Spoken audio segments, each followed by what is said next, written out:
I'm gonna live my life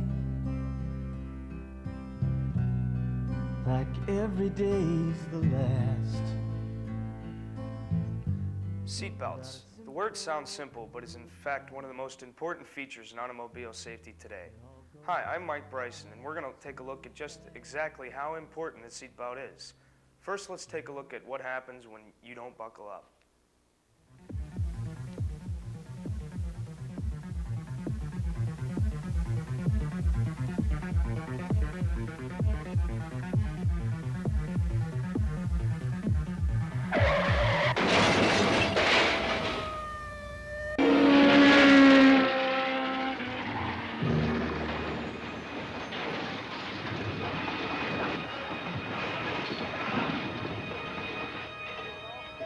Yeah, I hope he's okay.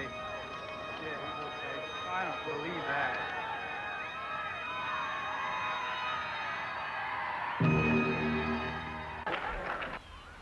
Hurry up, Mike, we have to be there by 5. I'm coming.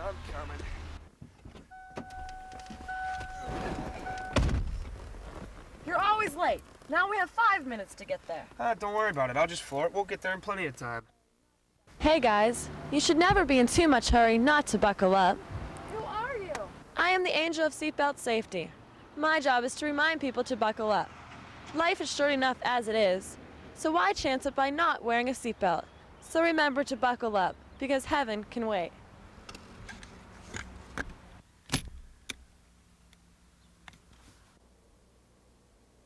Hi, today we're here with Sergeant Williams, who's going to be talking with us about seatbelt safety. Sergeant Williams, what has been your experience in dealing with seatbelt safety in automobile accidents? Our review of our reports would indicate that the use of seatbelts greatly reduce the amount of injuries that are a result of the accident itself. Looking through our statistics, we have found that 3/4 of our reportable accidents, and a reportable accident by the state is considered one where there's injuries or the vehicle was towed. Of those 3/4 of the accidents, 80% have been wearing seatbelts. In the remaining 25% of the people who do not wear seatbelts, 70% of those people have been injured. So I think it would indicate that the use of seatbelts greatly reduces the injury factor. Because seatbelts do save, seatbelts have a law that has been enforced. Could you tell us about this law? The law was enacted several years ago. It's a two-part law. One is for child safety with the seatbelts, and the other is for adults. The child safety seatbelt law is a primary enforcement law. What I mean by that is that we can issue a citation for a child under 4 years old who is not in a seatbelt. The adult section of the law, or the second part, is a secondary enforcement. And what that means is that we have to stop an individual for some other traffic offense before we can issue a citation for not wearing a seatbelt. It is the driver's responsibility to have all people in the front seat in a seatbelt. If the passenger is not belted, or the driver is not belted, after we make the traffic stop, we can't issue a citation for not having one of those people unbelted. Whereas with the child restraint law, we can issue a citation right on the spot for not having a child in a seatbelt.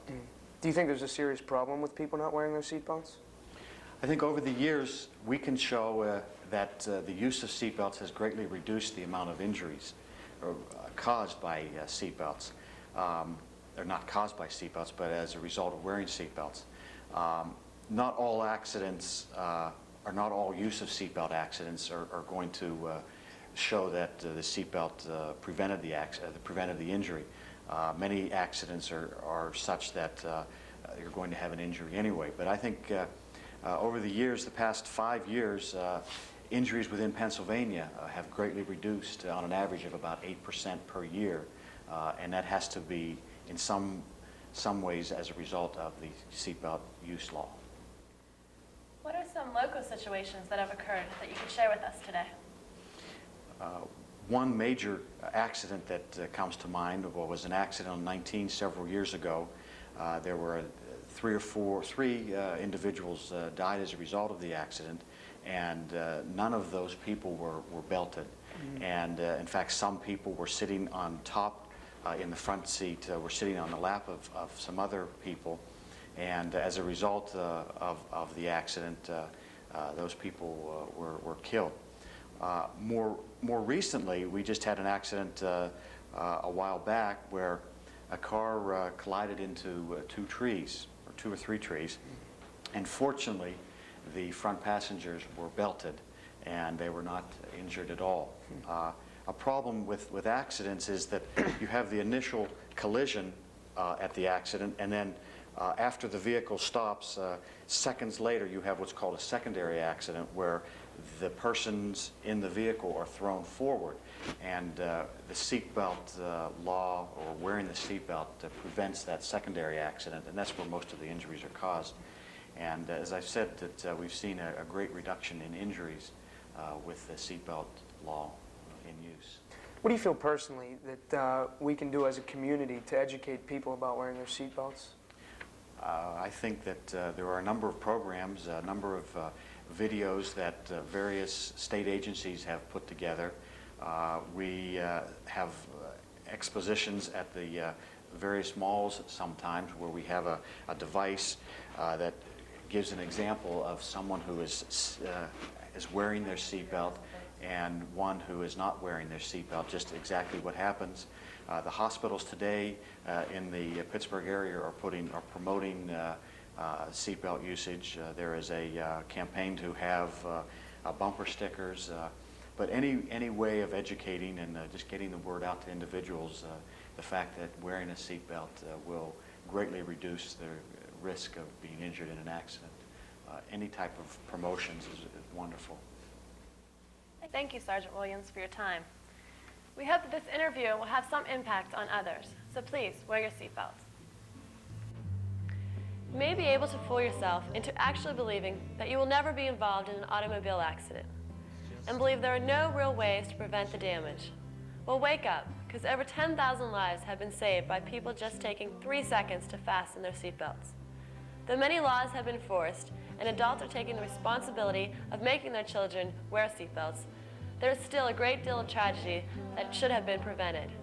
So stop fooling yourself and buckle up, because heaven can wait.